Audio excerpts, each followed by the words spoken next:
عرفہ ذی الحجہ کے متعلق سوال آپ نے پوچھا ہے تو یاد رکھیے کہ اب تک تو امت اسی بات کی قائل رہی ہے کہ جس شہر میں جہاں 9 ذی الحج ہو، جس ملک میں 9 ذی الحج ہو، وہی اس کا یوم عرفہ ہے۔ اب یہ نئی چیزیں ان لوگوں نے ایجاد کی ہیں کہ ساری امت عید حرمین شریفین کے ساتھ ملا کے پڑھے۔ وجہ اتحاد، کیا کرنا ہے اس اتحاد کو تم نے؟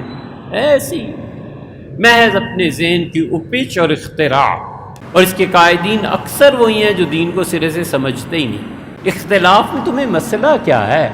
ایک رائے کسی کی ہے، ایک رائے کسی کی ہے، یار جینے دو، ان اختلافات کو رہنے دو۔ تمہیں کیا مصیبت پڑ گئی ہے کہ سب کو جبرن لے کے کیوں یار؟ باقی لوگوں کو جینے کا حق نہیں ہے؟ تو اس لیے ایک بات تو یہ ہے، پوری امت اسی پہ رہی ہے، یہ اب نئی چیزیں آئی ہیں، اور انہی میں سے ایک اختراع یہ بھی ہے کہ عرفہ کا دن وہ جو وہاں پہ منایا جائے۔ صحابہ رضی اللہ عنہ اہل مدینہ بھی عرفہ کا دن وہی مناتے تھے، بغداد والے بھی وہی مناتے تھے، کوفہ والے بھی وہی مناتے تھے۔ احناف نے اس بات پر بحث کی ہے کہ عرفہ کا جب دن آئے تو شام کو کوئی کام نہ کرنا، اور عرفہ کے دن زوال کے بعد سے مغرب تک یہ جو 5-6 گھنٹے موسم کے حساب سے جتنا بھی وقت بنتا ہے، اس میں کیا کرے۔ کچھ حنفی فقہا اس کی اجازت دیتے ہیں، وہ کہتے ہیں یہ جو پیریڈ ہے 5-6 گھنٹوں کا، جو بھی موسم کے حساب سے، عرفہ کے دن اپنے گھر پہ عبادت کرنی چاہیے، کیونکہ اللہ اس دن عرفہ والوں پہ جو نظر کرتا ہے تو امید ہے یہ جو عرفہ پاکستان کا ہے، انڈیا کا ہے، کسی بھی ملک کا ہے، اس پہ مہربانی کرے۔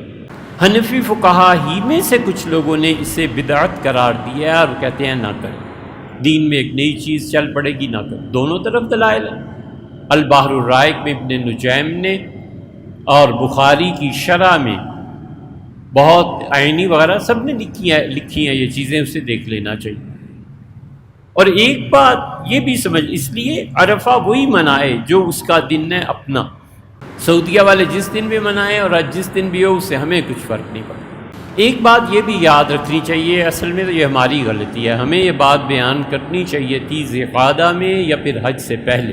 یہ بات ہمیشہ کے لیے مسئلہ یاد رکھو کہ جو تکبیرات ہیں نا، یکم ذی الحج سے لے کے 13 ذی الحج تک، یہ ایک ترانہ ہے، یہ ایک خاص چیز ہے جو اللہ نے امت کو عنایت فرمائی۔ یکم ذی الحج سے لے کے 13 ذی الحج تک عمومی طور پر پڑھتے رہنا چاہیے، اٹھتے بیٹھتے چلتے پھرتے، فرض نماز کے بعد، نفل نماز کے بعد، وغیرہ وغیرہ، جب بھی موقع ملے ان 13 دنوں میں یہ تکبیرات پڑھتے رہنا چاہیے۔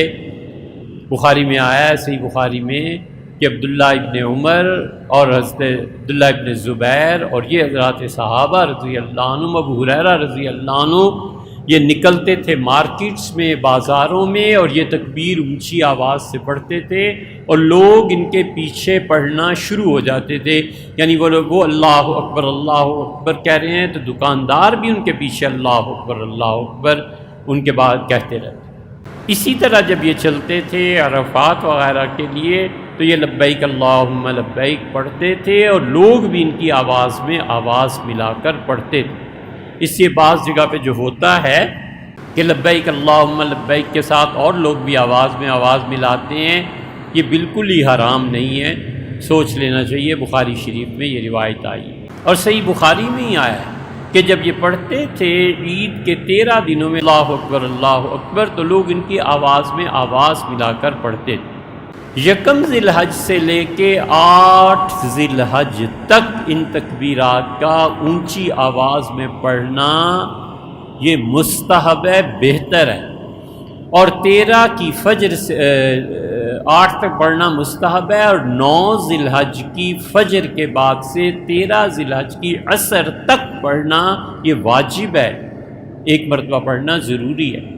امام شافعی رحمۃ اللہ 3 مرتبہ کا کہتے ہیں، ہمارے ہاں چونکہ حضرت عبداللہ ابن مسعود اور حضرت علی رضی اللہ عنہ ایک بار پڑھتے تھے، اس لیے ہم ایک بار پڑھنے کو کہتے ہیں۔ تو 9 ذی الحج پورا دن، 10، 11، 12 اور 13 ذی الحج کی عصر کی نماز تک اسے پڑھنا چاہیے، یہ واجب۔ اب اگلی بات سنو جو شاید کبھی بھی نہ سنی ہو، اور شاید اسے کسی نے لکھا بھی نہ۔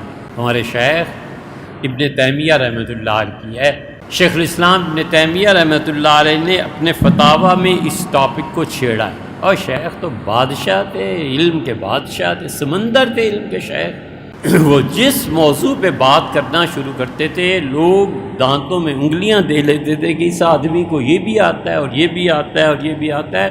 وفات تک ان کا علم تر و تازہ تھا۔ علم تو ہوتا ہی ہے، لیکن علم وہ جو مستحضر ہو، علم وہ جو نوک زبان۔